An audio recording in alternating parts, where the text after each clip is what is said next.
Aloha and welcome to Life of the Land's Energy and Power in Hawaii, our show to educate the community on energy issues. Today we have with us Hawaii's own community energy guru, Henry Curtis, who is the Executive Director of Life of the Land. I am Kat Brady, Henry's assistant at Life of the Land. Today we're going to talk about how do we actually transform Hawaii's energy future. Welcome, Henry, and thank you so much for giving us your time today and for all the years you've spent understanding and studying energy. I'm glad to be here. Thank you. We're talking about transforming Hawaii's energy future. What companies are poised to hit the ground running right now? OCEES is a company that has Ocean Thermal Energy Conversion, or OTEC. They're ready to hit the ground now. They told the Public Utilities Commission last December that they had everything lined up and just needed permission to plug into the grid. Ocean Links, which is a wave energy company, is ready to go right now. Honolulu Seawater Air Conditioning is here and ready to go. And we have several wind companies. We have UPC, Apollo at South Point. They just need the ability to get their electricity onto the grid. I understand that it took quite a while for the wind company that's in South Point. I think that's Apollo Energy on the Big Island. It took them a long time to actually be able to expand their production of renewable energy, yeah? Because they increased their production from about 7 megawatts to about 20, and it took a long time, many years, to negotiate that with the utility. Because face it, the utility is selling their power on the grid, and here's a renewable company that wants to enter the market.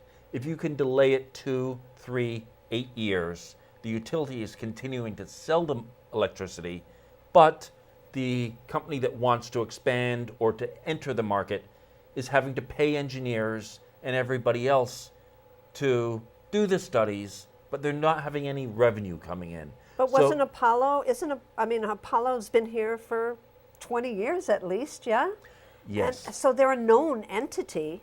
Why did it take so long for them to expand? It's not like they're new and the utility had to check them out to make sure they weren't, fly-by-night wind. Why did it take so long? The utility likes to say that they are in support of renewable energy. But if you look at HECO, MECO, and HELCO combined, they have about 0.2% of the electricity they make from renewables and 99.8% from oil. So while they may say they support renewables, their bread and butter, so to speak, is oil. And therefore, they need a PR department to say they support renewables while they rely on oil. So they drag out these negotiations for years, and when the negotiations finally end with a contract, the utility turns around and says, we love these guys. So that might be a reason that we don't have, we have a very small percentage of renewable energy in our whole energy portfolio in Hawaii. If we look at before the first oil price hike by OPEC, the 1973-74 spike, and if we look at before the Constitution was amended in 78 calling for energy self-sufficiency, back in 1970, we were about 8% renewable. Right now, we're arguing over the definition of renewable, but using the same definition we used then, we're about 8% today. So in close to 40 years, we have made no advance. I thought in the 80s, Hawaiian Electric filed a report with the legislature saying that by the year 2000, they would be 20% renewable. Yes. In 1984, Hawaiian Electric Industries filed a report that said that most energy that they produce, most of the energy is lost either up their smokestack or through their pipes into the ocean. And that they could become 20% energy self-sufficient by 2000. And that was really a way of saying, don't worry, we're doing it, give us time. And of course, in the subsequent years, they have not moved towards renewables. One good example is the sun power for schools. There, the utility has been working on 5 islands for 10 years to bring solar to the schools.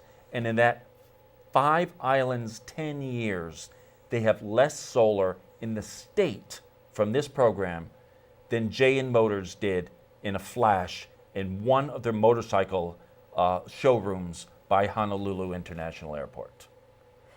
Let me understand this. You're saying that all combined, all the sun power for schools, their whole program that they tout, they love renewable energy, all those programs on all those islands over 10 years, putting all those panels on schools, that one building in Honolulu has more solar panels than all of those schools combined?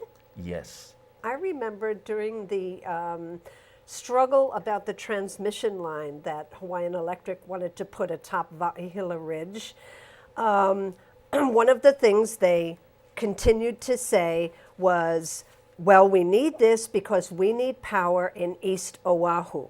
Hawaiian Electric said that if they covered 1.2% of the urban district in that area, they could provide 200 megawatts of power.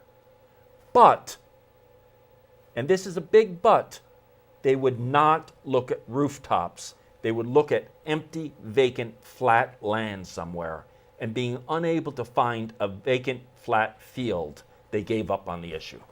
Now, that's interesting because isn't KPMG their auditors? Yes, KPMG did a study in the Netherlands for Greenpeace and found that the Netherlands could supply 29% of their power on rooftop photovoltaic systems and 75% of the nation's power on all forms of photovoltaic. And when I mentioned that at the legislature, a HECO employee shoved me into my seat and said, that is a different KPMG, but it's not.